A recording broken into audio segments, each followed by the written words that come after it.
Number 1. So, the episode starts with a jumble of shots of the prequel trilogy that acts as a sort of recap of what happened, and I wouldn't mind it if it didn't look like something a fan put together and then uploaded to YouTube. Like, even the music playing over it is very generic trailer music. Why not have music that's recognisably Star Wars? Number 2. So just because in Attack of the Clones we saw younglings wearing these helmets to block their vision, it's now mandatory for all younglings to wear them, even when they don't need to lower the part that blocks their vision. Number 3. These clone troopers should actually be called stormtroopers with how terrible their aim is. I mean, this Jedi, called Minus Velti, was caught off guard, standing still, out in the open, without their lightsaber out, and both these clone troopers still somehow managed to miss, despite being this close to her. How embarrassing. Number 4. I mean, sure it's neat she used the Force to knock away the aim with the clones, but couldn't she have just pulled the blasters out of their hands? Number 5. So it turns out there is an absolute war going on inside the Jedi Temple that somehow Velti and the younglings did not hear at all. Maybe because they were doing meditation stuff, the room they were in was completely soundproof? Like there's some kind of shielding around the room that blocks sound? I don't know. Number 6. Okay, so this part confused me. As Velti is getting the younglings out of the room, there's a Jedi behind them getting shot by 2 clone troopers. Clone left shoots at Velti and misses, as Clone right shoots the Jedi on the ground. Clone left fires at Velti and misses again, and then his third very wide shot she deflects down the corridor, even though she didn't need to deflect it because it was going to miss anyway, and she didn't even aim the deflection at anyone. Then there are sparks behind her, and Clone left fires at her again, which she deflects into Clone right, only for us to then see both Clone left and right falling to the ground dead. So how did Clone left even die? Were those sparks behind Velti him getting shot for some reason, but then he fired off one last blast which he deflected into Clone right?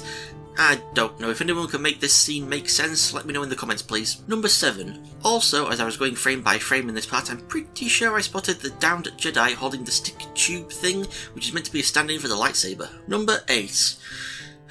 So it appears the clones have even now caught the run towards the person I'm shooting at even though I have a ranged weapon disease that's been spreading through action movies for a while now. Number 9.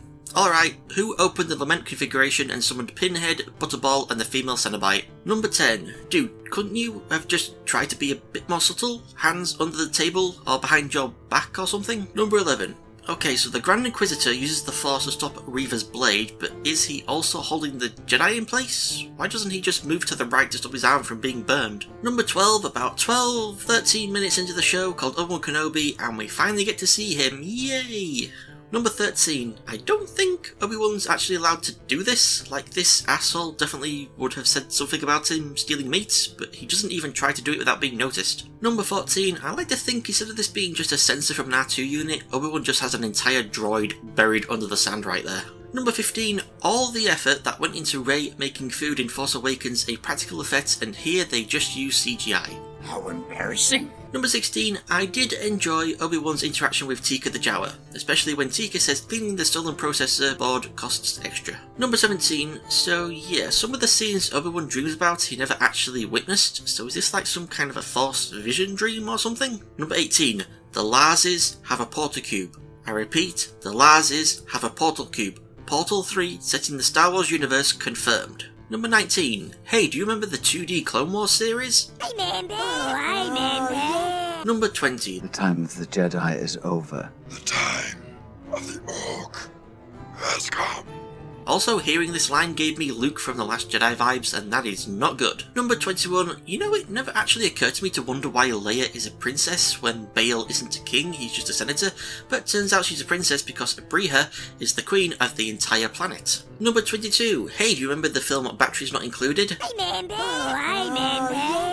Number 23, Princess Leia, more like Princess Merida. Seriously, go watch Brave, then watch this. The similarities between Leia and Merida are as clear as Kyber Crystal. Number 24, like he trained his father? What, don't you want Luke to be amazing with both a lightsaber and the Force? Oh, you mean like spiritually train him to not turn into a murderer?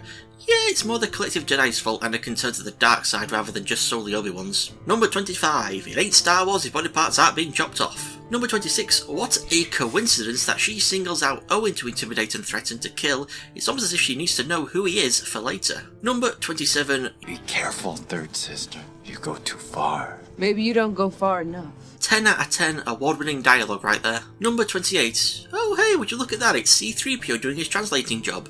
Good old goldenrod with his silver leg. Number 29, Leia is incredibly articulate for a 10-year-old. The school system on Alderaan must be amazing. I mean, Bail even says in a few years she'll be off to university. Number 30, so Bail and Breha adopted Leia and changed her last name from Skywalker to Organa, presumably to help in keeping her true parentage a secret. But then why didn't Owen and Beru change Luke's last name from Skywalker to Lars for the same reason? If Skywalker was like a really common name in the Star Wars universe, that could maybe be a defense against changing it, but we never meet any other family with the surname Skywalker. In fact, everyone's first and last names seem to be unique only to their families in this universe, like people making a username only to find it's been taken, so they have to do variations of it. Oh, damn it, Luke Skywalker's already been taken. I know, how about Dirk Starkiller? Number 31, if Leia is always constantly running off, why don't you have her watched by guards 24/7 to stop her from escaping? Or why not do a compromise and let her wander off into the woods, but only if she's accompanied? Number 32, why did we get a more in-your-face shot for C-3PO's cameo, but for R2-D2 it's very blink and you miss it? I call racism against R2 units. Number 33, oh my god, this chase scene. Not only does a 10-year-old manage to be faster than 2 adults, but apparently the adults also have zero strength to break through branches, plus they're as clumsy as Bella in Twilight, tripping over nothing. I think there shouldn't have been a chase, and after Flea says, "for you," a bag is just immediately put over Leia's head. Number 34, Breha, you are the queen of an entire planet. Surely you can get someone else other than Obi-Wan to rescue Leia. Obi-Wan even gives you alternatives, but never mind your guard, send your entire planet's army. Don't just hire one bounty hunter, hire 1,000. And Bail, why don't you go tell the Senate your daughter's been kidnapped? If there's anyone in it who looked into you adopting Leia to try and find some blackmail or political advantage, I think they would have found it in the last 10 years. I mean, I know you don't let Leia go off-world, but her existence isn't a secret. You have her meeting a lot of people, and since the Clone Wars made tons of orphans, it shouldn't be odd that you've adopted one of them. And actually, you should make Leia being kidnapped public, so that if Obi-Wan, a Jedi, an enemy of the Empire, is discovered trying to rescue her, you could at least deny you hired him and say he must have heard about her being kidnapped from the HoloNet news channel. In the end, I just find Bail and Breha's excuses for why it can only be Obi-Wan who can rescue Leia very weak and not properly thought out. Number 35. Oh, come on, it's not like we haven't seen people hanged in Disney stuff before. What about the entire opening of the third Pirates of the Caribbean film? You could have done what they did in that and just shown the dangling legs or something, because with how Nari is hanging, it looks like more like his parachute just got tangled. Number 36. You know, after this episode came out, I actually saw articles had been written to explain why there were 2 lightsabers in this box, as if people have forgotten both the ending of Revenge of the Sith and the start of A New Hope. Number 37. So the only reason Leia's been kidnapped is because Bail and Obi-Wan knew each other during the Clone Wars. You know, Reva, I think Bail knew a lot more people, Jedi and non-Jedi, during that time, so I don't understand why you think Obi-Wan specifically will show up. Do you somehow know, or at least suspect, Bail and Obi-Wan can contact each other? And like, what if instead of keeping in contact with Obi-Wan, Bail actually kept in contact with Yoda, and he showed up to rescue Leia? Or what if Bail and Breha actually have brains and sent their planet's army, or 1,000 bounty hunters? And number 38, was there a reason, Obi-Wan, that you needed to put whatever it was that was in your hand into specifically the one pocket that meant you had to flash your lightsaber to everyone? I mean, seriously, are all your other pockets full or something? So, those were all my thoughts on the first episode of the first season of Obi-Wan Kenobi. If you think I missed anything important or interesting, put it in a comment below, along with your own thoughts on the episode. My most liked part of the episode goes to the conversation between Obi-Wan and Tika spin-off show when, and my most disliked part of the episode goes to the weak excuses Bail and Breha give for why Obi-Wan is the only one able to go and rescue Leia. Number 1. Okay, just straight off, why isn't Obi-Wan wearing a disguise? I can go along with Alec Guinness's Obi-Wan not being recognised because of how different he looks 19 years after Revenge of the Sith, but the Obi-Wan here is still very recognisable as the Obi-Wan from 10 years ago, so he really should be wearing a disguise. He needs to ditch his Jedi robes and find himself a mask to wear to hide his beautiful face. That should really be one of the most famous and most recognisable faces in the galaxy. There should be wanted posters everywhere with his and other missing Jedi's faces and names on them. And don't say it's been 10 years, the Empire probably assumes he's dead and the body's just never been found, maybe fell into lava, or got shot with an Amban phase pulse blaster. If they believe there's even a 1% chance that he is still alive, they would take it as an absolute certainty until proven otherwise, so I think even 10 years later, Obi-Wan and Yoda would still occupy the top 2 spots of the Empire's most wanted list. Number 2, connected to my previous point, people say this homeless clone trooper should have recognised Obi-Wan and tried to kill him, not because Obi-Wan's face should be incredibly well known by everyone, which it should, but because he should recognise him from the Clone Wars. From the colour and markings on his armour, it's believed he was part of the 501st Legion, Anakin's Legion of Clones during the Clone Wars, and because Anakin and Obi-Wan and their clones, the 501st Legion and the 212th Attack Battalion, worked together a lot during the Clone Wars, the likelihood of this clone having seen Obi-Wan at some point is quite high. Some believe the clone did actually recognise Obi-Wan but didn't do or say anything about it, that the behavioural modification biochip implanted in him had been removed at some point previously, or just no longer functions, meaning he didn't feel the overwhelming urge to murder Obi-Wan. I think he should have recognised Obi-Wan from the Clone Wars, even if he wasn't a 501st clone. I would assume for propaganda and morale reasons, images and video of the Jedi fighting against the Separatist droid armies would be regularly broadcast across the holonet. This would give the Jedi celebrity status as well as Heroes of the Republic status, and just as people swoon over Ewan McGregor in our universe, Obi-Wan will most likely be swooned over in the Star Wars universe and become a famous, recognisable figure. Number 3. It's a well-known piece of trivia by now, but I'll just point it out for anyone who doesn't know. This drug-dealing girl called Tetha Grigg is played by Ewan McGregor's daughter. Also, I guess in the Star Wars universe, Obi-Wan just has one of those faces that just invites drug dealers to try and sell him stuff. First it was Mouse from The Matrix and Attack of the Clones, and now this chick. I'm willing to bet even in the Clone Wars, someone tried to sell Obi-Wan drugs. Number 4. Haja. How does your pretending to be a Jedi con not attract the attention of the Inquisitors and Jedi hunting bounty hunters? Like, do you have an understanding with the Empire presence on Daiyu, and they allow you to run your operation for a cut of the money? If Inquisitors or bounty hunters arrive looking for you, do the Stormtroopers get to them first and let them know you aren't actually a real Jedi? I just seriously don't understand how you aren't dead already. Number 5, I can only assume Haja is sending this mother and her Force-sensitive son to the PAF base on Corellia that will relocate them elsewhere, because no sane person should want to willingly go to Corellia to live there. Number 6, speaking of this mother and son, according to IMDb, her name is Nietzsche? Nike?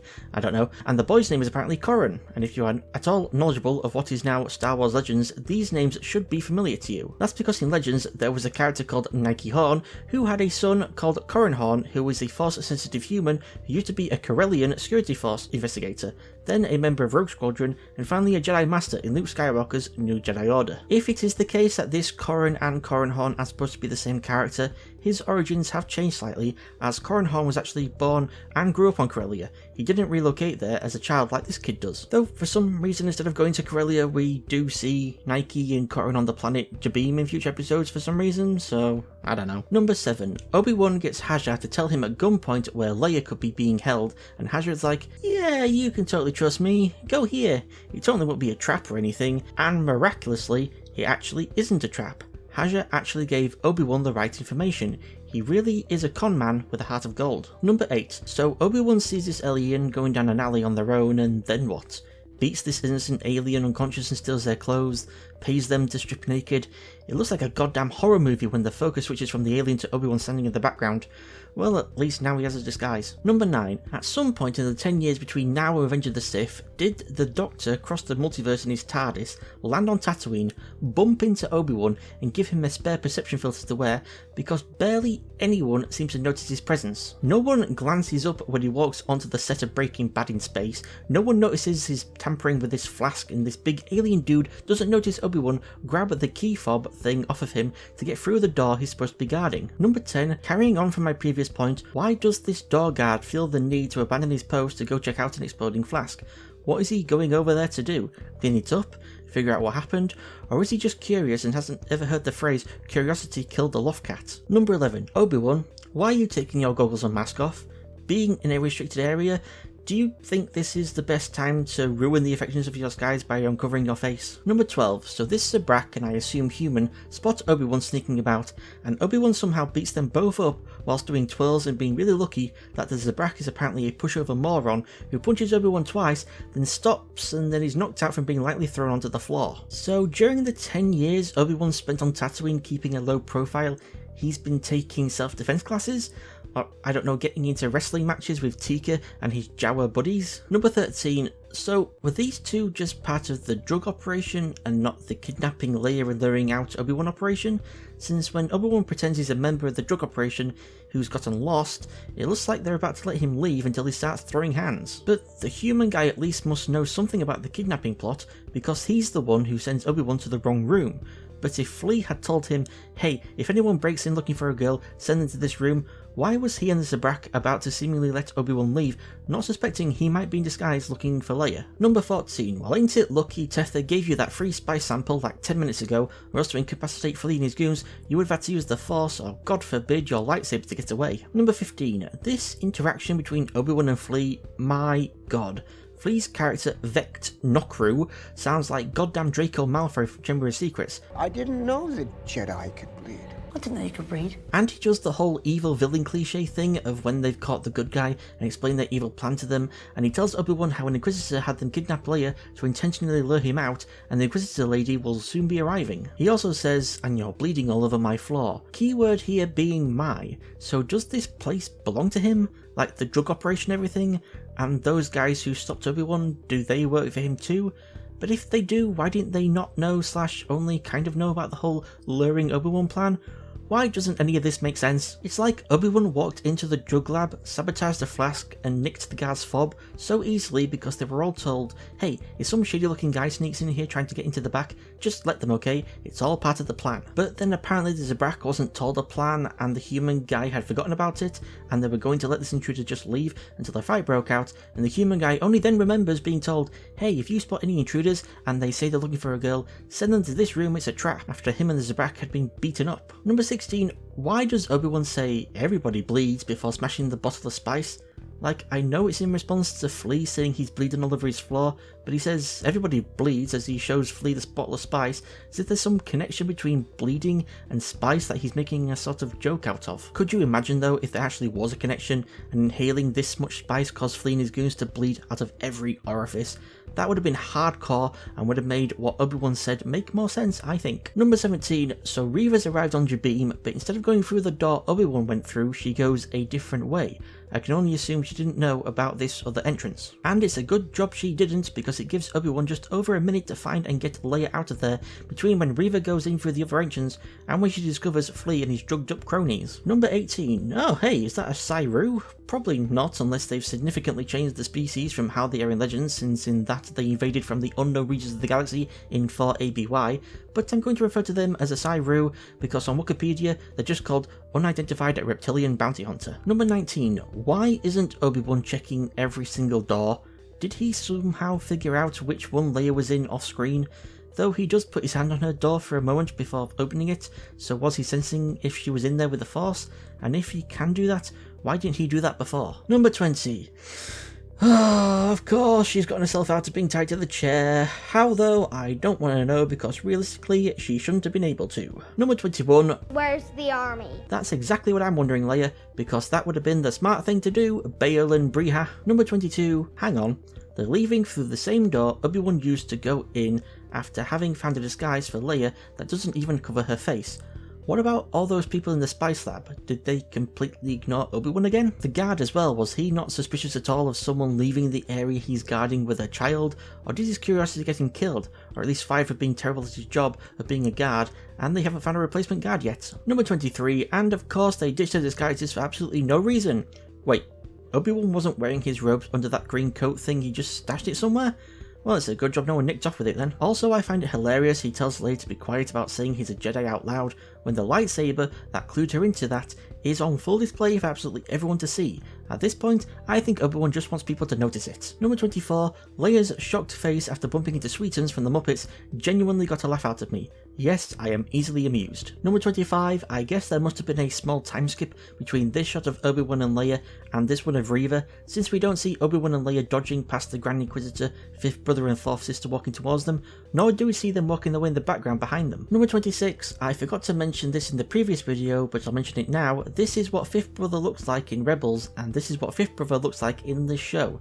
They got his Senate building looking helmet right, but I think they could have tried harder with his face. Number 27, Reva again mentions Bail Organa having a connection to Obi-Wan, which is why she kidnapped Leia, but since I talked about this dumb plot point in my last video, coincidentally also as point number 27, I shan't repeat myself here except to say again how dumb it is. Number 28, fifth brother thinking like a Sith, with him assuming Reva's obsessed with hunting Obi-Wan because if she took him out that would get her noticed by the Inquisitor's superiors and get her a promotion to Grand Inquisitor, replacing Pinhead here. Number 29, the Grand Inquisitor calls Reva the least of them because she came from the gutter. With us eventually learning she used to be a Jedi youngling, he must be referring to the Jedi Order when he says she came from the gutter. Kind of hypocritical of him to say this though, since he himself used to be part of the Jedi. He once was a Jedi Knight and Temple Guard until he turned to the dark side after developing a hatred towards Jocasta Nu and losing faith in the Jedi Order when Barriss Offee set off a bomb in the Jedi Temple and framed Ahsoka Tano for the crime. Number 30. Oh yeah, put your hood up, that'll stop people from recognising you. If only you had like a pair of goggles and a mask you could put on to hide your face. You know what, screw it, you might as well just strip naked, since we all know barely anyone's going to recognise you because the writing for the show is terrible. Number 31. I want to float. You want to float? Hold on, I gotta make a call. Hey yeah, is that Pennywise? Time to float. There, you happy now, princess? Number 32. Jesus Christ, no wonder Leia keeps escaping from her parents. She can't be having much of a childhood if she's already thinking this maturely for a 10-year-old. Number 33. Wait, what? How did she jump to the conclusion that she was kidnapped so they could get to Obi-Wan? I mean, she is right, but I don't understand how she got there. Why not assume his face is being broadcasted because he's trying to rescue her? If it had been her face being broadcasted, would she have come to that conclusion instead? Number 34. Oh great, another chase scene where a 10-year-old can somehow outrun an adult. At least this is a little more believable, since she can dodge through the crowd and squeeze through tight spaces easier than Obi-Wan can. Though Obi-Wan doesn't seem that bothered actually trying to keep up with her. Come on Obi-Wan, I know you're trying to keep a low profile and not draw attention, but she's getting away from you. Start shoving and pushing. Oh wait, I guess she got turned around and actually started heading back towards you accidentally, so you actually didn't have to start shoving and pushing. Number 35. This guy recognises Leia, so I guess her face is being broadcasted along with Obi-Wan's? I mean, how else would they recognise her? Number 36. And what the hell is this blue guy even doing? Instead of just shooting Obi-Wan, he chooses a fist fight with him like a moron. Number 37, and then Leia runs right past Obi-Wan, but for some unfathomable reason, he doesn't just grab her. What the hell? This entire scene was so dumb. Number 38. Hardcore parkour. I think they should have just had Reva start making her way across the rooftops by using her spinning lightsaber to fly. We've already seen the Inquisitors do that in Rebels, and it would have been less cringe than this Mirror's Edge stuff. Number 39. Obi-Wan manages to take out the Cyru, and then for some reason, 1-JAC decides to conveniently stop shooting so that Obi-Wan can save Leia from falling to her death. I guess the protocol droid must have had a glitch in his programming or something. Number 40. So we get our first indication of Obi-Wan not being able to use the Force as easy as he used to be able to when it takes him considerable effort to use it to catch Leia. As far as I know, there is no definitive answer given for why Obi-Wan struggles to use the Force so much for the most of the show. Some say it's just because he's out of practice, some say it's because of his PTSD from Revenge of the Sith, and some say it's because he cut himself off from the Force so the Empire's Force-sensitive members wouldn't sense him and only just now reconnected to save Leia. Though I think if that were the case, not just Reva, but all the Inquisitors would have been making a beeline to the location Obi-Wan used the Force. I think they should just stick to Force sensitives being able to sense other Force sensitives only if they have a bond or deep connection between them, like Vader being able to sense Obi-Wan on the Death Star because they used to be as close as brothers. Number 41. Not only is 1-JAC an absolute moron for walking up to Obi-Wan instead of just shooting him, fifth brother, fourth sister, and all these stormtroopers are apparently deaf and blind to not hear and see Haja shooting the protocol droid and spot him talking to Obi-Wan and Leia. Number 42. Obi-Wan. Why are you questioning trusting Haja now when you trusted him before when he told you the truth of where Leia was being held when he so easily could have lied? Make your mind up, man. Number 43. Is Reva still parkouring her way across the rooftops? Has she been running and jumping and flipping the entire time since we last saw her? She really should have just flown with her lightsaber, honestly. Number 44. Yeah, I don't believe Reva wouldn't have just immediately cut Haja down the moment he didn't move out of her way. She's actually completely out of character here. Number 45. And she can apparently do a Kylo Ren and pull people's thoughts out of their heads. I mean, using the Force to read minds has been a thing since the OT, when Vader read Luke's thoughts and found out about Leia, but I always put that down to Vader and Luke being father and son, that he could do that. But now with both Kylo and Reva being able to extract people's thoughts, it begs the question, why didn't Vader just do this with Leia when he captured her in A New Hope, instead of letting an IT-0 interrogation unit have a go at her, since it's no longer an ability unique to Kylo now. Number 46, if someone's offering you help, you think you should take it? Since when did you become so trusting, Princess? Weren't you just running away from Obi-Wan because you didn't trust him? Number 47, I think Leia reminding Obi-Wan of Padme with her being a fearless, stubborn leader would have made more of an emotional impact if Leia had coincidentally said something Padme had previously said, either in the prequel trilogy or something from the Clone Wars as a nod to that. Number 48, Reva, stop trying to be intimidating, you really can't pull it off. Some villains can do the whole sing-song in the name of the hiding person they're searching for to instill fear in them, but when you do it, it just comes across as so cringe. Number 49, was Obi-Wan that well isolated on Tatooine that he never heard of someone called Darth Vader working for the Empire? Was Vader never a topic of conversation amongst the people he worked with that he walked past on the holonet? I mean, we all know that he knows Anakin is Darth Vader. He heard Sirius refer to Anakin as Vader in a hologram, and Yoda even confirms Anakin is Vader in Revenge of the Sith. It'd be ludicrous to think he didn't know this. Maybe when he smashed that bottle of spice, he breathed in some of it before he managed to get his mask on, and it made him forget that he knew Anakin was Vader. Or maybe he thought Anakin did actually die on Mustafar, but Sidious just found another apprentice and also named them Darth Vader. Number 50, also, yes, Reva knows who Anakin Skywalker is. I'll get into how she knows this later when it's actually brought up in the show, even though I've already told you she used to be a Jedi youngling, so it isn't hard to figure out. Number 51, oh no, she's killed the Grand Inquisitor. But what about the canon? What about him still being alive in Rebels? Yeah, we all know by now he comes back. He didn't actually die because obviously he can't. I'll get into this more when the big reveal of his survival happens in episode 5. Number 52, you know Reva, if you wanted to stop Obi-Wan from being able to get on board that ship, you really should have put yourself between him and it. Number 53, so in this shot, she's reeing the ship and pointing a lightsaber at it, but then in this wide shot, she decides to then walk to the left a bit, then to the right, and then point her saber back at the ship. Was that really necessary, Reva? And number 54, so those are all my thoughts on the second episode of the first season of Obi-Wan Kenobi. If you think I missed something important or interesting, put it in a comment below along with your own thoughts on the episode. My most liked part of the episode goes to... wow, I guess all I can think of is Leia's shocked face after bumping into that massive alien. Yep, can't think of anything else I liked. And my most disliked part of the episode goes to, I would like to say just pretty much the entire episode, but I guess to narrow it down, I'll go with all the events surrounding Obi-Wan somehow sneaking through the drug lab and breaking Leia out. Number 1, and right off the bat, I find it interesting that Vader's robotic limbs actually go under his suit, rather than his suit being his robotic limbs. Like if he took his black suit glove off, it would reveal his robotic hand underneath. Number 2, hang on, we just saw his robotic arm being attached, then his legs, but now the back part of his torso armor is being attached, and his robot arms are now suddenly missing? Number 3, since when did his helmet get put on in its entirety like this? In Revenge of the Sith, we see the mask part being attached first, then the helmet part, and in Return of the Jedi, the helmet part is taken off first, and then the mask part. Number 4, okay, so Vader here makes it abundantly clear that Obi-Wan is all that matters. Kenobi is all that matters now. Let's keep this in mind going forward. Number 5. Can't you use the Force on it or something? That's not how it works. At least it's a Force Awakens reference, the least worst of the sequels. Number 6, and here we see the devil appearing before Jesus in the desert. Legit though, this really does make me think of the temptation of Christ, plus Anakin here reminds me of the robed devil in the Passion of the Christ. Number 7, this is exactly why Darth Bane created the Rule of Two. Sith constantly killing other Sith to gain power was just bad for the Sith as a whole. The Inquisitors, though not Sith but still dark side users of the Force, are showing the exact same behaviour, infighting and arguments and power grabbing. How they operate effectively at all is beyond me. Number 8, so we see Reva holding her hand over her stomach and we even get a close-up of it.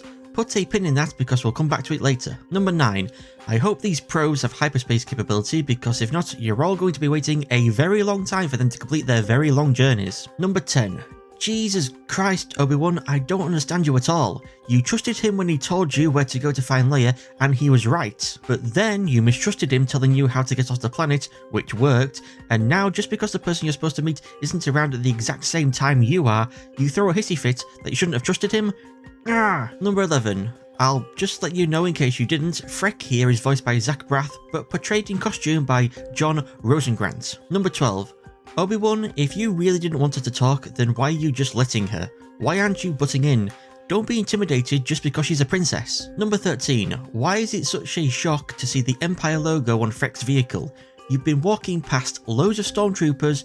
Were you hoping because Freck is an alien he wouldn't be connected to the Empire? Were you hoping Freck might have been the person you were meant to meet, but now those hopes have been dashed seeing the Empire logo? But what if he's just pretending to support the Empire?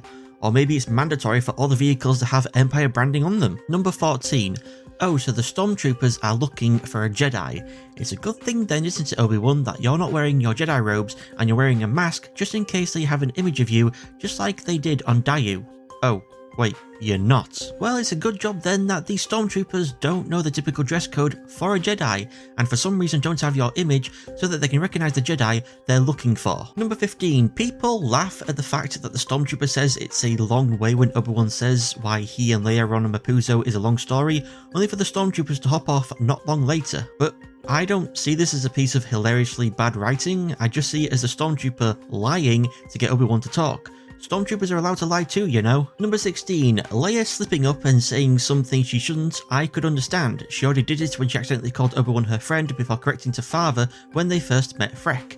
But Obi-Wan, a grown-ass Jedi master, knowing they need to be careful, messing up calling Leia Leia instead of Luma is just hilarious. Number 17, and I guess the stormtroopers haven't been told that the Jedi they're looking for is possibly travelling with a young girl called Leia, since Obi-Wan's excuse for confusing Luma and Leia actually works, and they aren't arrested. Number 18, Obi-Wan saying he wishes he could say he was Leia's real father does not mean he had secret feelings for Padme. That's not a thing. If you want to know who Obi-Wan had feelings for, go watch the Clone Wars. Or if you can't be bothered, then just look up Satine Kryze. Yeah.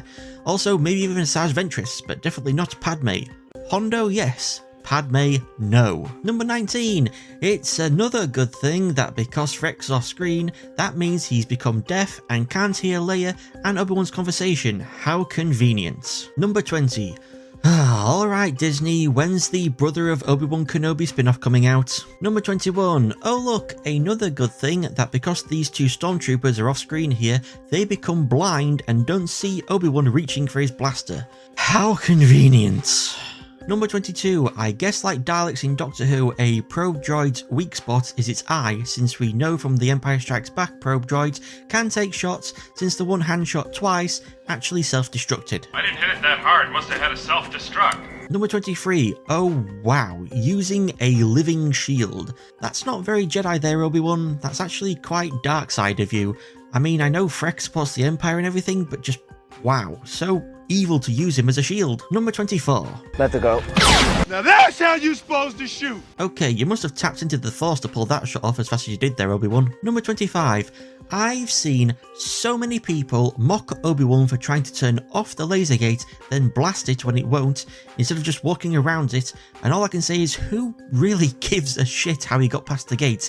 He did it this way and got past it, so let's all just also get past it and move on. Number 26. No idea why Obi-Wan doesn't just start blasting, and I can only assume the stormtroopers don't start blasting because they have orders to take him alive. I mean, they don't even shoot when he's still pointing his blaster at them despite being on the ground. Number 27. I guess shooting a bunch of stormtroopers earns you instant trust from Obi-Wan more so than shooting a murderous droid. Number 28. My God, the Inquisitors are like children.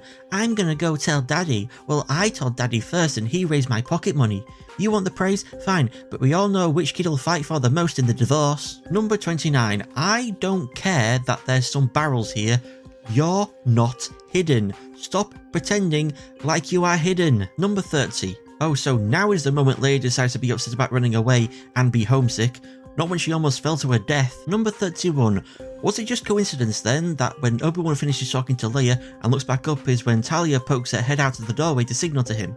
Or has she done it a couple of times already and was getting a bit concerned that she couldn't see him? Number 32. What a terrible design choice for a droid that Eddard Stark here can't communicate. What if there's an emergency and he goes for help? Does he have to do an interpretive dance to tell them what's happening? What's that, Ned? Little Timmy's fallen down a well?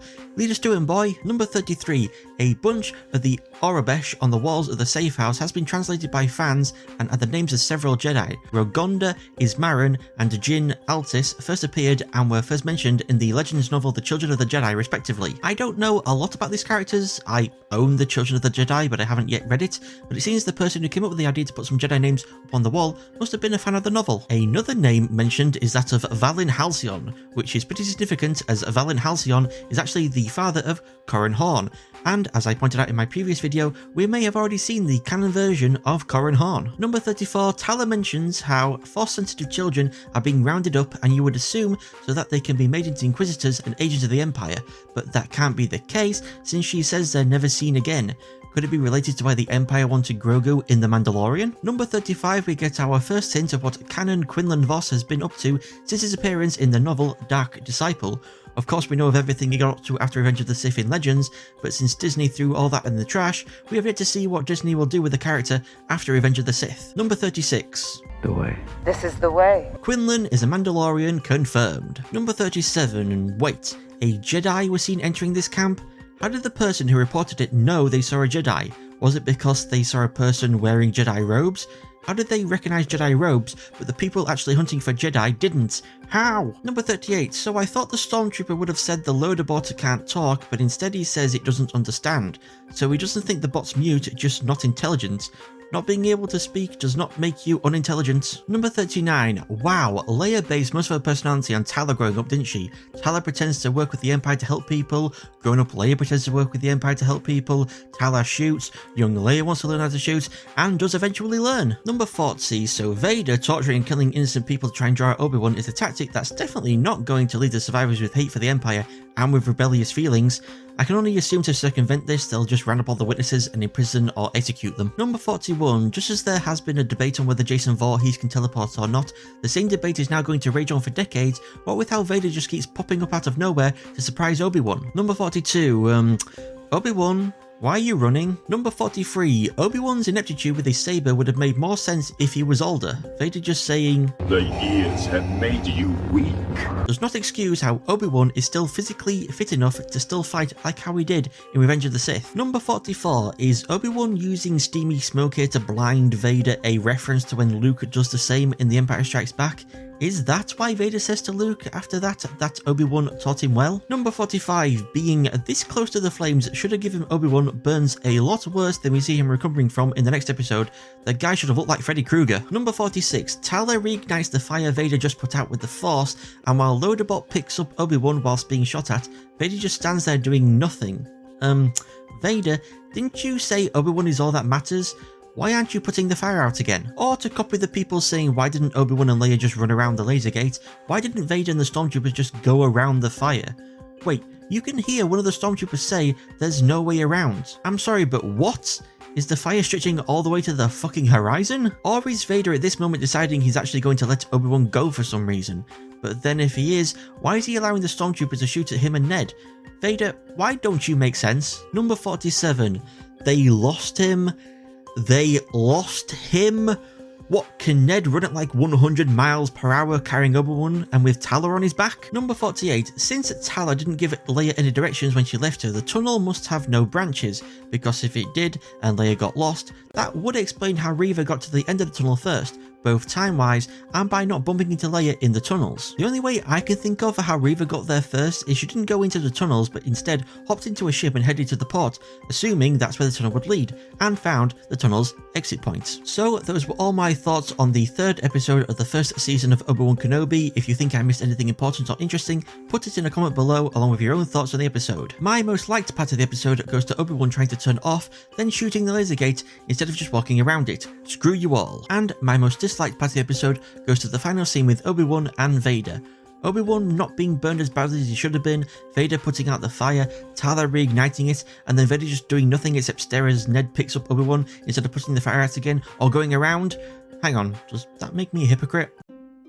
Number 1. And right off the bat, Roken, did you just say Coruscant? Don't you mean Imperial Center? How dare you dead name the planet? Number 2. Roken even refers to Obi-Wan as General. Now that's a rank I've not heard in a long time. Roken really is old school. Number 3. Obi-Wan, why are you assuming Roken doesn't know what the Empire is capable of? I mean, he must have a reason to be running this proto-resistance against them, or were you just emotionally manipulating him to remember a past trauma to convince him to help you? Because that ends up working, and that seems kinda dark side to me. Number 4. Fortress Inquisitorius? What is this, Warhammer 40k? Oh wait, in Legends there was a place called Citadel Inquisitorius.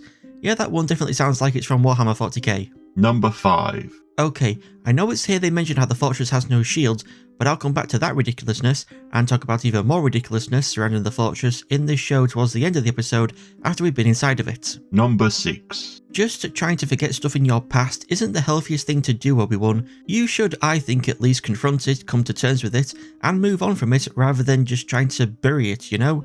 Maybe then the psyche locks on your connection to the Force will finally all break. Number 7. This surely can't be the first security checkpoint Tala has bumped into to get this deep into the fortress. I refuse to accept that as well as having no shields, this facility has such terrible security that all you have to do is wear an officer uniform.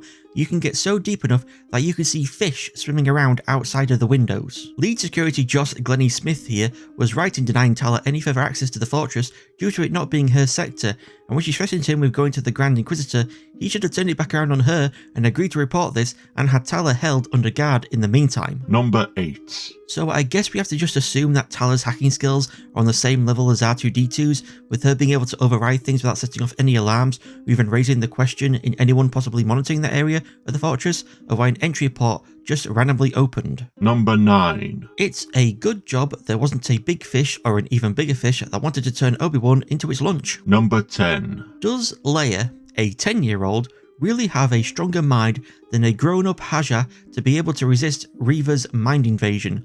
Or is her connection to the Force protecting her without Reva being able to somehow sense it? Number 11. Did Lola try and suicide charge into Reva's face? Or did Reva use the Force to pull Lola out from under the table? In any case, I think we can all agree on the fact that this Stormtrooper is either asleep, dead, or just a suit of empty armor with how he doesn't even react slightly to the sudden appearance of a droid. Like, he doesn't even jump. Number 12. Tala being so unsubtle is pretty facepalm inducing, but I like it wasn't even that gave her away, since the dude who was looking at her has left. It was that she was sitting in a spot that wasn't hers, like she was sitting in a seat in a cinema that she didn't book. Number 13.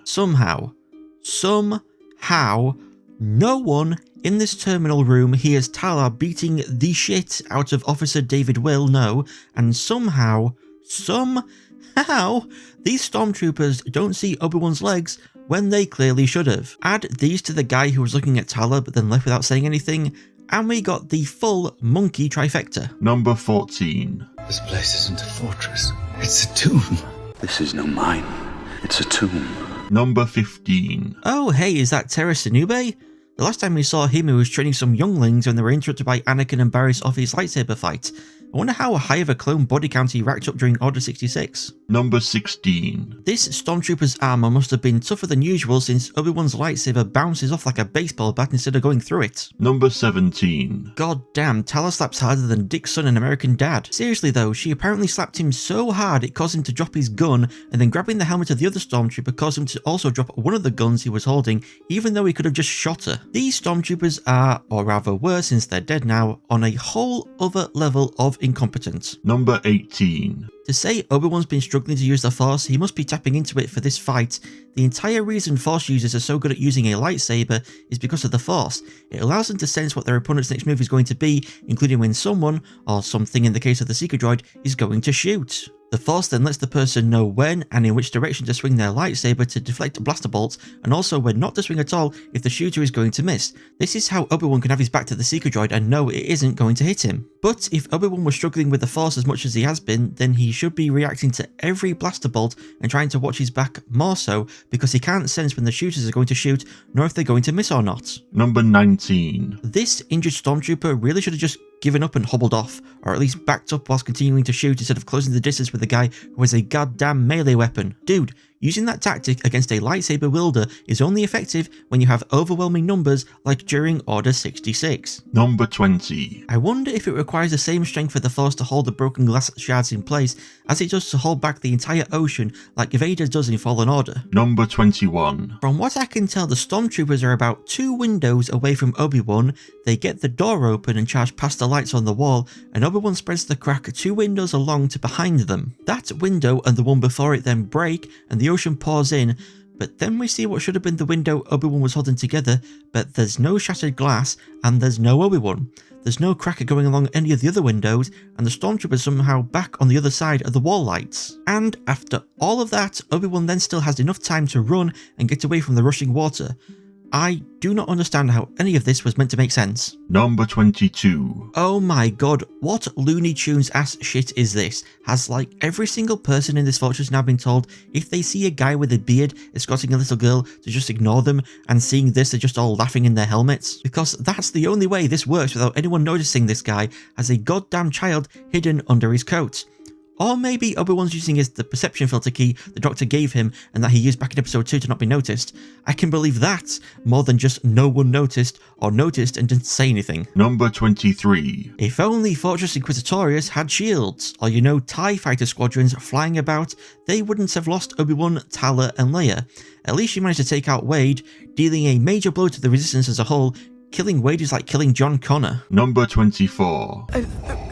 I guess this is supposed to explain how Fortress Inquisitorius in this show pales in comparison to its appearance in Jedi Fallen Order. We see in Jedi Fallen Order that the fortress has 2 Star Destroyers guarding it, sensors that can detect incoming ships, and in the show we see docked TIE fighters, so there's no way Sully and Wade would have been able to fly right into the fortress, but of course they did, so they must have been quote-unquote allowed to by order of Reva. The fortress in Jedi Fallen Order also has security droids like K2SO, as well as just a lot more Purge and Stormtroopers than what we see in the show, with shields and stun batons besides. I will also now read you some databank entries for the fortress. Fortress Inquisitorius, a heavily armed underwater fortress concealed within the Black Seas on the shadowy world of Ner.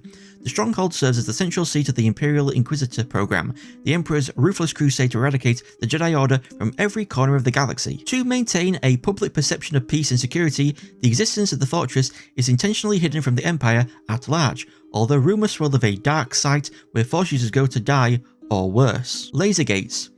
Inquisitorius laser gates are a vital component to the sophisticated fortress security apparatus.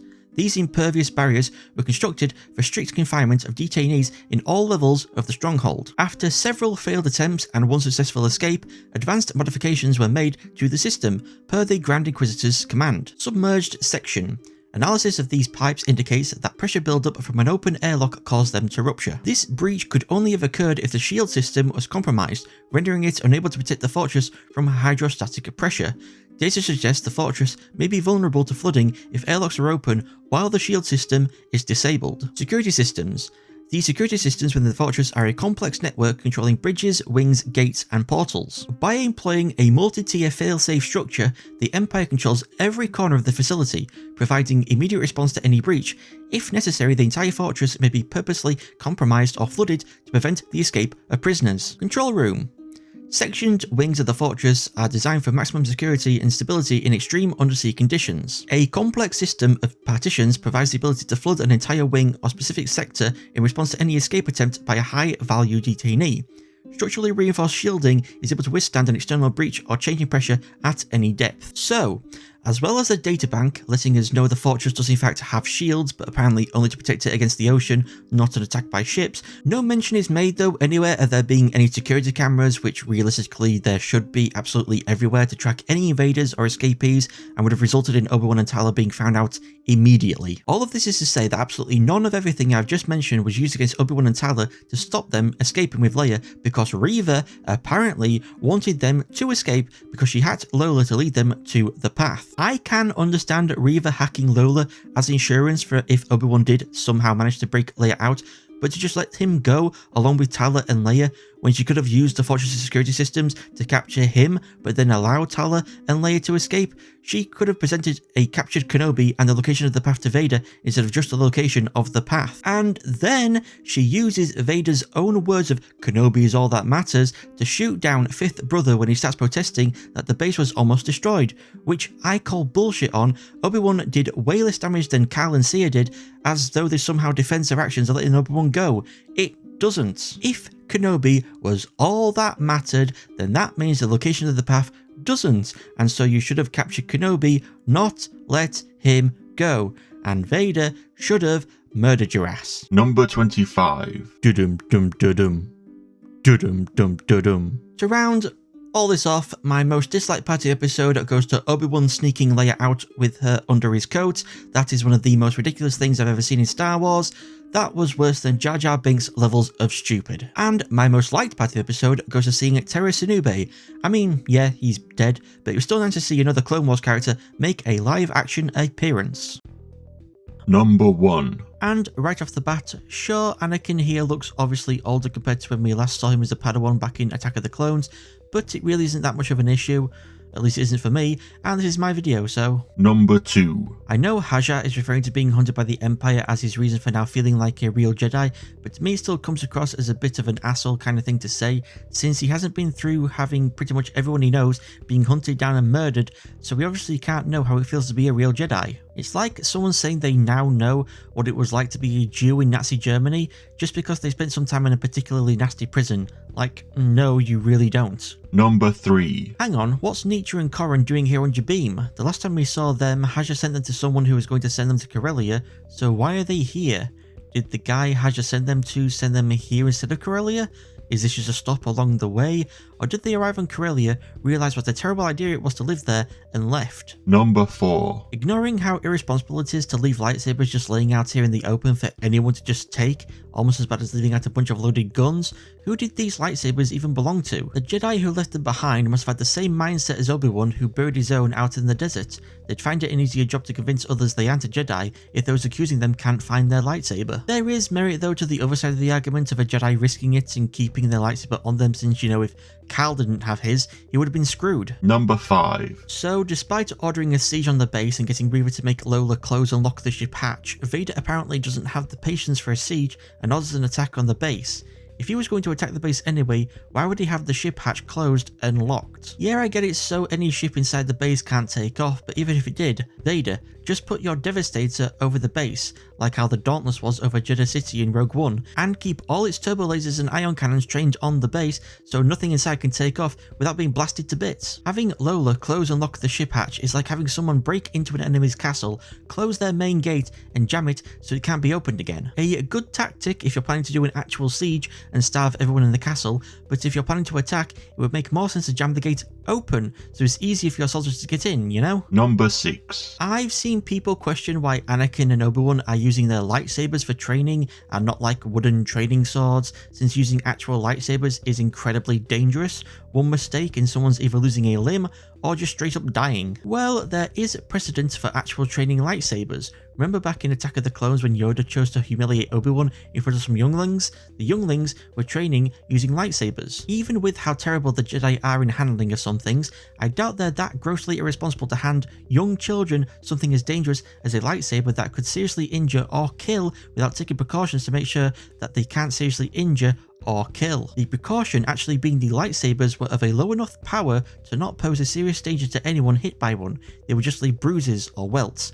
This could explain how Anakin and Obi-Wan's sabers weren't able to leave a mark on or penetrate the floor. This precaution is a concept present throughout legends such as in Yoda Dark Rendezvous, but we also see it used in other canon material by Ezra and Kanan during a training session in the 20th episode of the second season of Rebels, The Mystery of Chopper Base. However, an argument could be made that this setting of the lightsabers to low power mode isn't being used by Anakin and Obi-Wan because in The Mystery of Chopper Base, the shade of blue of Ezra and Kanan's sabers has changed and the pitch of vibration is noticeably higher than normal, which isn't the case for Anakin and Obi-Wan's sabers. So either Anakin and Obi-Wan are training with their lightsabers at full power and the floor is made of lightsaber resistant material, or they are training with their lightsabers at low power, it's just there's no change in shade or pitch to their sabers. You decide. Number 7. Why is it Obi-Wan that's giving out the orders when he's the new guy here? Shouldn't it be Roken since he's supposed to be the leader?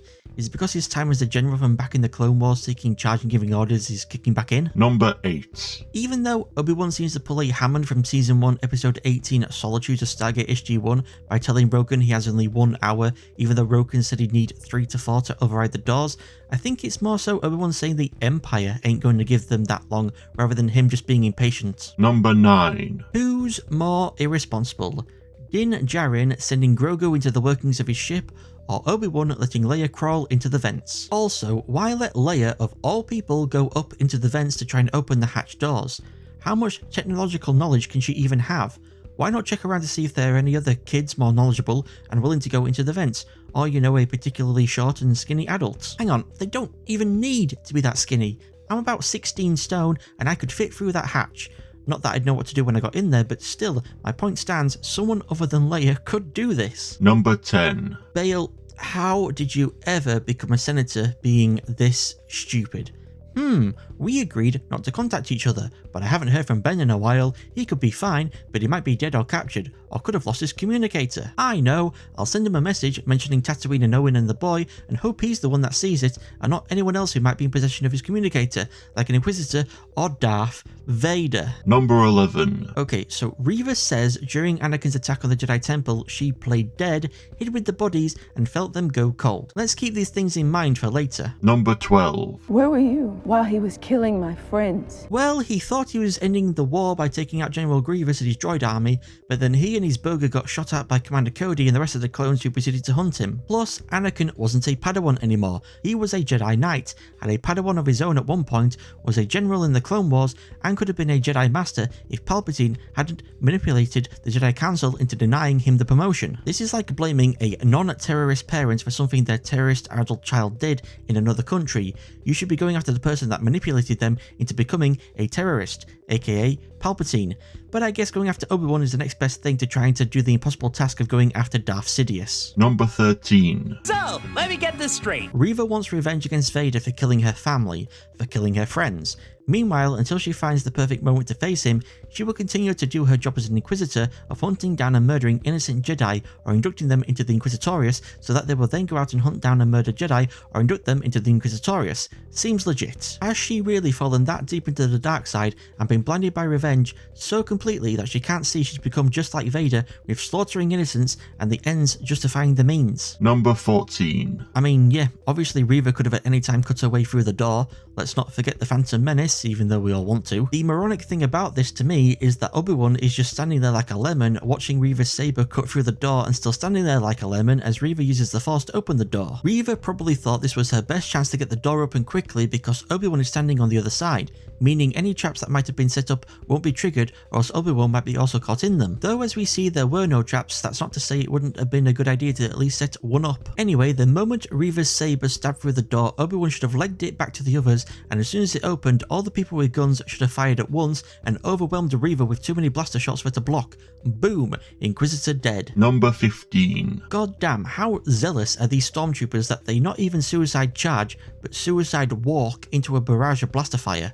Why not reposition the heavy gun to fire straight into the people in the base instead? For all we know though, Reva could be using some form of battle meditation to influence her stormtroopers, boosting their morale and will to fight and push forward. Saying that they could have at least brought along some deflector shields, or some M3 Bulwark blast shields, which for some reason only have appeared once in episode 1 of episode 6 of the Clone Wars, despite how effective they are at blocking blaster bolts. I mean, even a few of the people inside the base are using pieces of metal as shields. Though that does raise the question, wasn't there a piece of metal for everyone to use as a shield?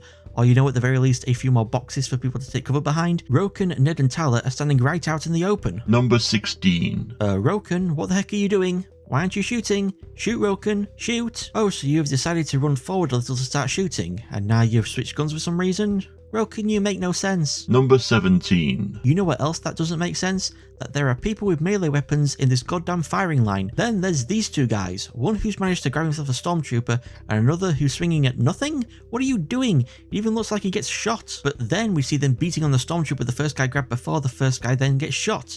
But oh no wait, now we've gone back in time to when the first guy first grabbed the stormtrooper. You know what? I give up on these guys. At least one of these two people gets shot in the shoulder as they're beating on a stormtrooper. though really they should be full of blaster bolts by this point. Number 18. Okay, can someone explain to me how this stormtrooper didn't just shoot the stormtrooper in front of him? In fact, why are these stormtroopers who are still outside even shooting at all? All of the rebels in the base have retreated down a tunnel. The only people in front of you are other stormtroopers, right? Also, look at this guy over here on the right just refusing to move. Like, Reva's eyesight is based on movement, and if he doesn't move, she won't see him and force him into the base to potentially die. Number 19. Nacho, no! I wonder who she went to ask to raise her son in the event she died fighting on the front lines. Corin will grow up knowing his mother died a hero. Hang on, she's still alive? But she got shot in the chest. Was she wearing body armor or something that's more effective than stormtrooper armor? Number 20. It's a miracle Niche, Tala and Ned are still alive at all at this point. Obi-Wan's standing behind them, so it isn't like he's blocking any shots from hitting them with his saber. They should have been shot to heck ages ago. These stormtroopers in this episode have just the worst aim of any stormtroopers ever, and are so brain dead to the point that they run past Ned but don't shoot him in the back of the head or anything. The Empire really should have stuck with clones. Number 21. Lucky Tala didn't get hit by an insta-kill blaster bolt so that she could shoot the door control panel and set off a thermal detonator. Also, it's a shame they didn't have more of them to throw at the stormtroopers when they were first coming into the base, though they are apparently pretty expensive, going for around 2,000 credits on the black market. Fun fact, the thermal detonator used here by Tala was actually bought from Master Replicas by prop master Brad Elliott and slightly altered as it was more efficient than making one from scratch. Number 22. Notch, why are you holding your shoulder when you got shot in the chest? Also again, how are you not dead? Number 23. At this point, why not try replacing the small child with someone who actually knows what they're doing, because it seems like Leia's realised she's in over her head, but is just refusing to admit defeat. Number 24. Ah, the classic Skywalker swing as hard as you can repeatedly technique. Number 25. Roken spitting facts that it doesn't matter if Obi-Wan surrenders himself, even if he manages to take out Reva or even Darth Vader, everyone in the base is still marked for either death or capture. Number 26. How the hell didn't the thermal detonator thermal detonate strong enough to both kill or at least injure Reva and cause a major cave-in? Number 27. Look at this poor stormtrooper here having to stand guard right next to a dead body. Couldn't he or one of these other guys moving bodies just move it out of the way? Maybe out of sight so it doesn't demoralize the other troops? Nah, we'll just leave them out there for all to see. Number 28. Okay, so at the very least, these two stormtroopers who brought Obi-Wan out clearly can hear what's being said between Reva and Obi-Wan, and should really be killed by Reva before they can inform on her. But nah, it's the old magic of they're not part of the conversation, so they've become deaf. Number 29. Okay, so is this stormtrooper dragging a fallen comrade the same as this stormtrooper dragging a fallen comrade? Because if so, that means then there were no stormtroopers at all keeping an eye on the door in case of like the rebels opening it to try and escape or counterattack. Smart. And then I guess he chose not to stay in the base dragging bodies around, since Obi-Wan seems to only have to take out 2 stormtroopers that were, I guess, just standing around with him inside the tunnel just before the second door. Plus, I like how he drops the blaster when he could have given it to the rebels to use. Number 30. There it is. Are you goddamn kidding me, Leia? It took you like 2 to 3 hours to find the goddamn thing? Is she colorblind or something? Number 31. Yay, the door's open. Now we just have to deal with the Star Destroyer in orbit. Leia, get to it. Number 32. Damn, Vader pulling off some Force Unleashed levels of force pull. Number 33. Yep, there was a second ship right there all along. You can in fact see it right at the beginning of the episode. I just hope the ship Vader force pulled and tore apart was empty and on autopilot. Oh no, wait, The Last Jedi confirmed autopilot isn't a thing, so maybe a droid was flying it instead? Maybe this weird looking mofo. Also, I guess Vader had used up all of his force meter since he didn't even try force pulling the fleeing ship. Number 34. If only Vader hadn't ordered Reva to stand down and wanted to take on Obi-Wan just by himself, then Obi-Wan and the rebels wouldn't have escaped. He was blinded by his need for victory and wanting to prove himself that he didn't notice the other ship and let Obi-Wan escape. If he hadn't ordered Reva to stand down or had someone else leading the attack, he would have actually been successful in capturing Obi-Wan and wiping out the path. Number 35. Could you have telegraphed your attack any more, Reva? There was no need to make any mouth sounds, and you should have taken a leaf out of Second Sister's book and held your lightsaber to Vader's back before activating it. Also, I can only assume she was suppressing her presence in the Force, because if not, he sensed her coming a mile away. Number 36. Why does Reva even still try to solo Vader when it's so painfully obvious that Obi-Wan has manipulated her into killing Vader for him or getting herself killed by Vader? Did she forget Obi-Wan said that together they could take down Vader? Did she only remember the part where he said Vader would only see him, and then took that to mean Vader will only see me escaping and laughing my ass off at the thought of you believing you have any kind of chance at all against him? Number 37. I love that Vader can take on someone using a lightsaber by just blocking it with the Force. It is a bit tainted though by some meh choreography, like Vader doesn't turn fast enough here to make it look like Reva wasn't just intentionally missing him, and he pulls his hand out twice to slow her down her spinning saber. Then he kicks her in the shin, which for some reason makes her let go of her lightsaber straight into his waiting hand. What? Number 38. Now I'm sorry, but considering what Reva said before, that she played dead, hid with the bodies of her friends and felt them go cold, I refuse to believe she was stabbed in the stomach as a youngling and survived. If she was being literal and she actually did feel her friends' bodies go cold, dead bodies can take a while to cool down, sometimes even hours, and these kids have been running and their adrenaline levels are up from being scared, so their body heat would have been quite high. Plus, if they were just dumped all together into a big old corpse pile, that would also affect their cooldown rate of the bodies. Do you really need any more reasons to understand how unbelievable it is for a youngling, a Jedi initiate, so not even a Padawan yet, to survive being run through with a lightsaber, wrecking internal organs and probably even the spine, and then play dead and hide amongst other dead bodies? This isn't like Darth Maul surviving after being cut in half by Obi-Wan in The Phantom Menace. He was a really powerful Sith, the goddamn apprentice of Darth Sidious for crying out loud, and so able to tap into the dark side to keep himself alive.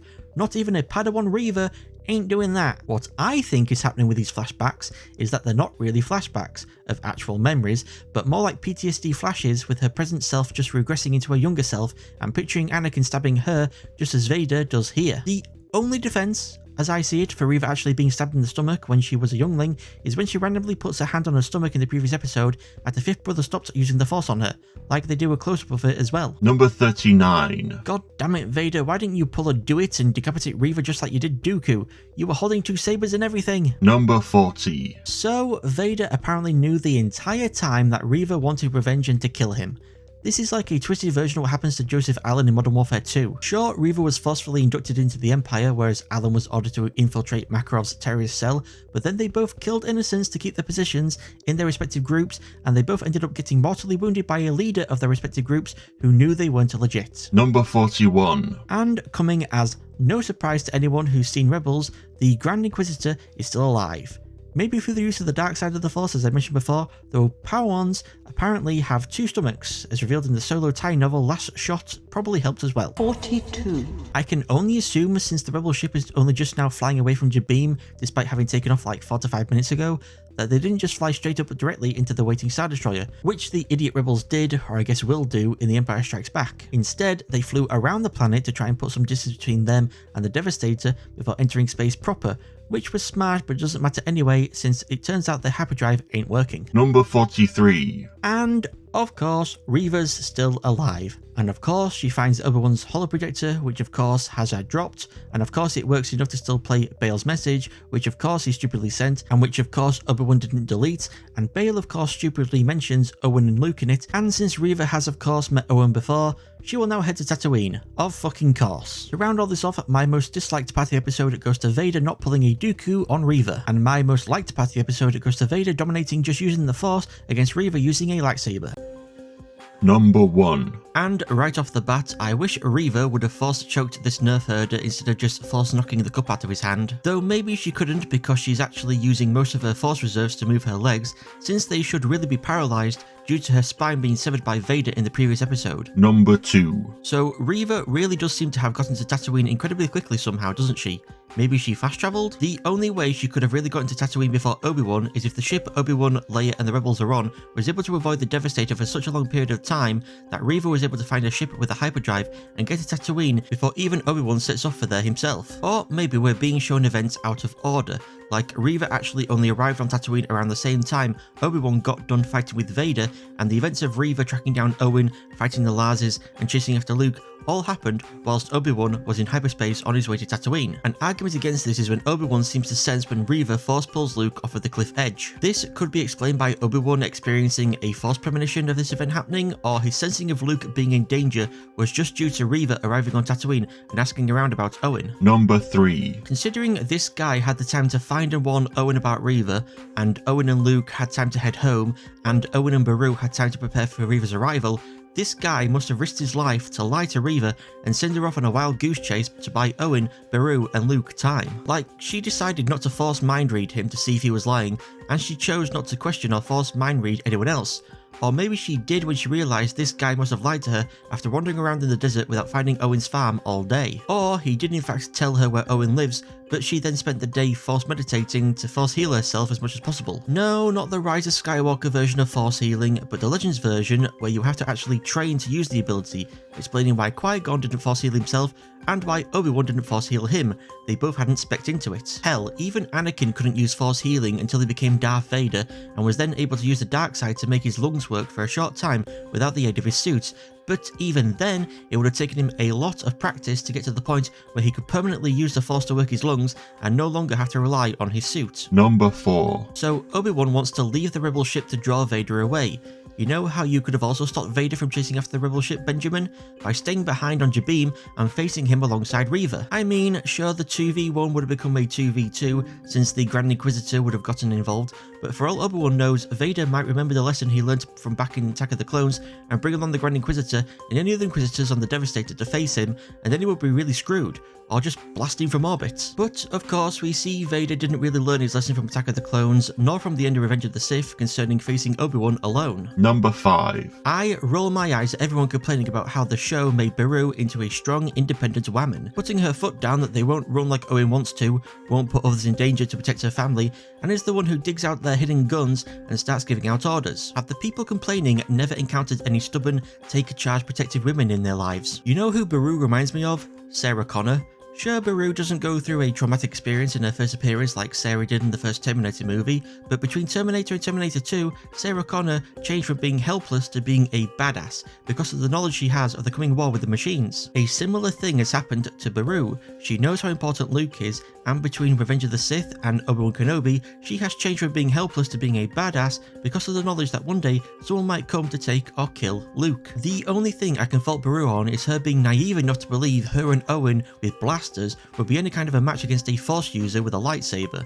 And then I'll also fault Owen on not trying harder to convince Beru that there's a very high chance they're going to die. Number 6. Hang the heck on. How did Roken find anything of Tala's corpse, let alone her holster, which looks completely undamaged despite being at the centre of a thermal detonator explosion? I can believe Obi-Wan found a similar holster and put some scratches into it more than I can believe the holster miraculously survived a big explosion unscathed. Number 7. In Obi-Wan Kenobi, Obi-Wan tells Leia, "You're 10 years old, but you won't always be." This is subtle foreshadowing to her appearance in Star Wars Episode 4 A New Hope, in which she is above the age of 10. Number 8. Whether he dies or I do, this ends today. Are you sure about that? Number 9. So despite the Grand Inquisitor's advice, Vader completely abandons the pursuit of the rebels to go after Obi-Wan.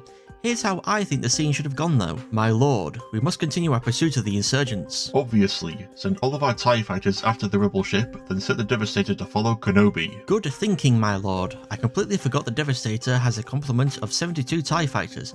Why didn't we deploy them earlier? Because I didn't want the rebel ship destroyed since it had Obi-Wan on it. That's why I ordered the gunners to just shoot around the ship, not actually at it. Number 10. Yeah, not gonna lie, hearing Obi-Wan quote Revenge of the Sith and then assume his classic pose did make me experience a fanboy moment. Number 11. This was a major tactical blunder on the Lars' part. They should have positioned themselves to catch Reva in a crossfire, fired simultaneously, and, you know, not missed. Number 12. He is my own. Best line of the entire show, severed hands down. Number 13. What happened to Beru's gun? She could have shot Reva inside of the head instead of whacking her.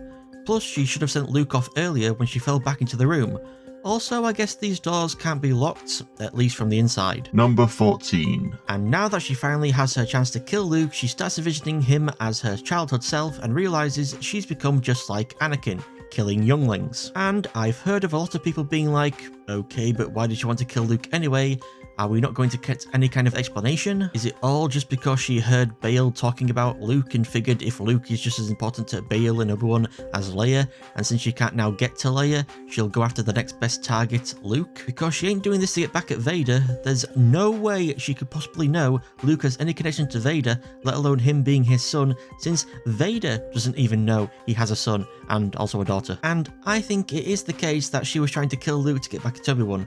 Remember, she blames Obi-Wan for not stopping Anakin killing her youngling friends, and so she's going to make Obi-Wan feel the same pain she felt by killing a youngling that's important to him. Number 15. And of course, Reva doesn't actually die. Despite all she's done, Obi-Wan forgives her, and her adventures will continue, if not in a TV show of her own, then probably in books and comics. Number 16. We get yet another appearance of Ian McDiarmid as Darth Sidious, and it is a much better appearance than what we got in Rise of Skywalker. Not to say Ian's acting was bad, he was great, but at least the writing of this show didn't make the character a goddamn idiot. Number 17. Don't put Vader's sudden opinion change about Obi-Wan here down to sloppy writing. I think this scene actually effectively shows just how much power Sidious has over Vader, that all he has to do is drop the tiniest hint of a threat against Vader, and Vader immediately bows down to his master. Though the whole time he's probably thinking, Oh, don't be such an old bitch! Number 18. When the hologram of Sidious turns off and the Imperial March theme starts playing, it just makes me think of when you're listening to music on your phone, someone calls you, and it pauses the music, and when they finally hang up, the music starts back up again. Number 19. Couldn't Obi-Wan have anonymously sent Lola back to Leia? He should be going straight back into hiding again. He doesn't know Vader's been pressured into giving up hunting him, but even if he did, he shouldn't forget Jedi hunting Inquisitors are still a thing. Now, Bail and Breha have to spend resources to keep track of these two guys who've seen Obi-Wan to make sure they don't go blabbing to the Empire about seeing a Jedi, or just simply imprison and maybe also execute them. Number 20. Say the line! Hello there. And this time, Luke gets to actually keep the model ship Obi-Wan gives him. Now A New Hope can actually happen. Number 21. It took him 10 long years, but at long last, after dying with his Force Ghost training incomplete, Qui-Gon has finally finished his training whilst dead, so that he's able to appear now before Obi-Wan. And yes, I had another fanboy moment seeing Qui-Gon again after so long, I'm not ashamed to admit it. Number 22. Now, at this point, you may be saying, but hang on Triple S, don't you have anything to say about Obi-Wan and Vader's fight? You completely skipped it. And you're right, I did skip over it, because I wanted to talk about it now, as part of what I think should have happened in the fight, and when I think Qui-Gon's Force Ghost should have appeared. So, let's begin. Essentially, I just want to switch around two events that happened during Obi-Wan and Vader's fight. Obi-Wan being buried under rocks and Obi-Wan slicing open Vader's helmet, which they clearly ripped off from Rebels just instead of having the cut on the other side. The fight plays out essentially the same with the whole Avatar The Last Airbender earthbending, Vader getting his helmet sliced open, though maybe not getting his chestplate smashed in, and Obi-Wan calling him Darth. But it's then we have Vader and Obi-Wan continue to fight, with Vader's pain and anger fueling his connection to the dark side to collapse the ground beneath Obi-Wan, and bury him beneath an absolute heck ton of rocks, like a lot more than what we see in the show, like only a miracle could save him more. And a miracle does save him, because actually here, where Qui-Gon's Force Ghost appears, having saved Obi-Wan with the aid of the Force, like a violet par force field, and it's him who warns Obi-Wan about Reva going after Luke. This change would mean Sidious's camo would have to be reworked, probably with Vader instead informing his master that Kenobi is finally dead, because that's what Vader would believe. He left Obi-Wan dead and buried under a mountain of rocks. This would take Obi-Wan off the Empire's Most Wanted list, and more seasons of the show could be made with Obi-Wan travelling off-world with whiter hair and a whiter beard, this time so it makes more sense people wouldn't recognise him. Number 23. Obi-Wan calling Vader Darth here to explain why he also calls him Darth in A New Hope, despite that not being his name, even though originally it was until George Lucas changed it to be a Sith title. I don't have a problem with Obi-Wan calling Vader Darth. It's like how Sidious refers to Luke as Jedi in Return of the Jedi. And unlike, say, Maul and Dooku, Anakin has changed so completely, fallen to the dark side so utterly, that Darth might as well actually be part of his name rather than just a Sith title. He is Darth, and Darth is him. Number 24. Why, oh why does Obi-Wan once again not finish the job and kill Anakin/Vader? Leaving him on Mustafar was more acceptable, like it was only a short while ago that they were still friends, so Obi-Wan just couldn't bring himself to kill his friend that he loved, even if he had fallen to the dark side. Plus, how is he to know Sidious was on his way to rescue Anakin? Maybe he thought he was leaving him there to die from his wounds. But couple the fact that it's been 10 years since then, with Obi-Wan here now in this episode, finally accepting that Anakin truly is gone, then the excuse that he just didn't want to be the one to kill his friend doesn't hold up as strongly as an excuse the second time around. Maybe if he hadn't sliced Vader's helmet open and wasn't able to actually see his face, he wouldn't have had any trouble striking down Vader once and for all. I've seen many theories theories about why Obi-Wan chose not to kill Vader across the holonet. Obi-Wan actually could sense some form of Anakin still existed in the mind of Vader. Obi-Wan believed Vader, despite no longer being Anakin, was still the chosen one destined to bring balance to the Force. Even if Obi-Wan did kill Vader, Sidious would just replace him with a new apprentice who, for all anyone knows, could actually be worse than Vader, so better the devil you know. Obi-Wan might have believed killing the defenseless Vader could have sent him down the slippery slope towards the dark side, just like when Anakin killed a defenseless Dooku, which pushed him further along the path to the dark side. It was actually at this exact moment that Obi-Wan decided to take a break from getting involved in the goings-on of the galaxy, like how he says to Owen that the future will take care of itself. All I'm saying is, if they'd gone with my version, where the fight ended with Vader burying Obi-Wan and believing him to be dead, then this whole Obi-Wan not killing Vader thing wouldn't have been an issue. That's all I'm saying. To round all this off, my most disliked part of the episode goes to Reva not dying. With the parallels that we're making between her and Vader, it would have made narrative sense for her to quote-unquote redeem herself and then die at the end, just like how Vader actually did redeem himself and then die at the end of Return of the Jedi. And my most liked part of the episode goes to the conversation between sliced helmet Vader and Obi-Wan. Actually seeing Hayden Christensen beneath the helmet and the emotion on Obi-Wan's face as he realizes how truly lost Anakin is, just so emotional, I love it. Thank you all so much for watching. Don't forget to subscribe and ring that bell to be notified for when I upload new videos, and show your support for the channel by liking and sharing this video. Thank you again for watching. I've been Triple S, you've all been amazing, and I shall see you all next time. Goodbye.